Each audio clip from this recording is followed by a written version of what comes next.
Good afternoon, everybody. My name is David Crowter. I'm a tax partner here at Carpenter Box, and I'm just giving a reaction to some of the announcements and measures that we were given details of earlier this morning, and in Kwasi Kwarteng's first what they call mini budget, but I don't think there was anything mini about it when we look at the sort of numbers that that's being borrowed and being provided in the form of significant tax cuts, and I just wanted to give a comment on a couple of areas. I think next week I'm sure we'll share our full considered summary of all these things, but there were certainly a couple of points that jumped out to me that I think perhaps it might be worth sharing now.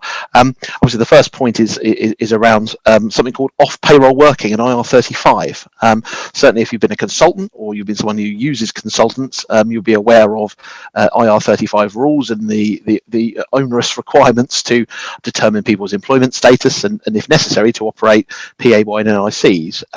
And we've certainly seen that have a huge impact on the number of clients who operate a consultancy practice.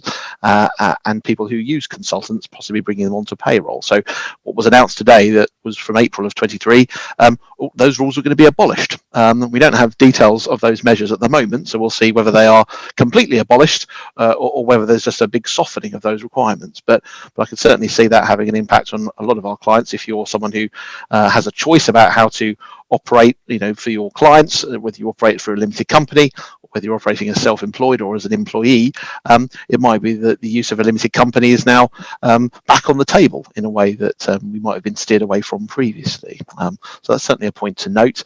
The second point is around tax rates. It wouldn't have escaped your knowledge that a 45p tax rate has been abolished. And certainly when Rishi Sunak announced that corporation tax was probably going to go to 25p and that there was an increase in national insurance, we all got our abacuses out and started trying to work out, well, actually, if you can have your business as a self-employed business, as a limited company, which way works better for you? Obviously, the impact of getting rid of the 45p, the impact of removing the NIC rates and corporation tax going down to 19p is actually to provide a sort of a levelling up really of the effective tax rate, whether you're self-employed or in a limited company. There's still a difference, but that difference is much smaller. So certainly we were doing a lot of thinking around how clients who can might change how they structure their business, given what was going to be a bigger differential in those rates.